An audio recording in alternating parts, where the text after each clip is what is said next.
ইয়া আইয়ুহান নাসু তাকু রাব্বাকুমুল্লাযী খালাকাকুম মিন নাফসিন ওয়াহিদা ওয়া খালাকা মিনহা যাওজাহা ওয়া বাথা মিনহুমা রিজালান কাসীরান ওয়া নিসাআ।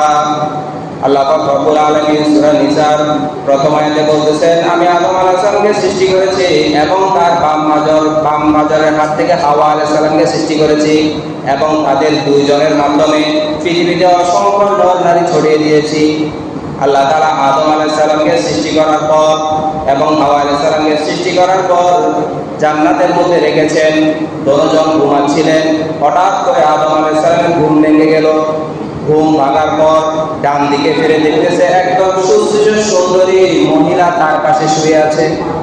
কে দেখতেছে? আদম আলাইহিস সালাম। কে দেখতেছে?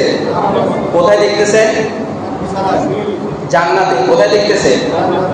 দেখার পর আদম আলাইহিস সালাম হঠাৎ করে ঘুম থেকে এলে দেখতেছে তার পাশে সুন্দরী একদম সুশ্রী মহিলা শুয়ে আছে। আদম আলাইহিস সালাম হাওয়া আলাইহিস সালামকে দেখে ভালো লেগেছে।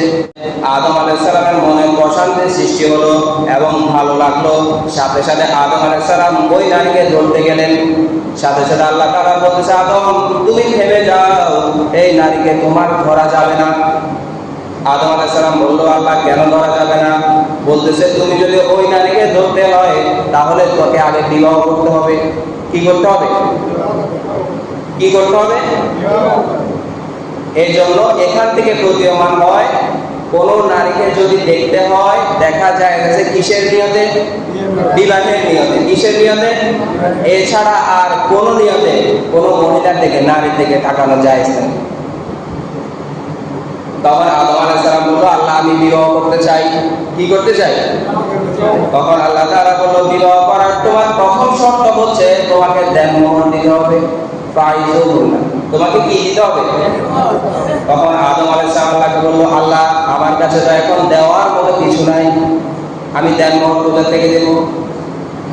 তখন আল্লাহ তাআলা আদম আলাইহিস সালামকে বুদ্ধি শিখিয়ে দিলেন, হে আদম তুমি যদি হাওয়া আলাইহিস সালামকে বিবাহ করতে চাও, তোমার কাছে যদি কোনো দেনমোহর না থাকো, ওই সময় আল্লাহ তাআলা বলেছে আমার নবী মুহাম্মদের উপর তুমি যদি 10 বার দরুদ পড়ো আমি সেটা দেনমোহর হিসেবে কবুল করে নেব।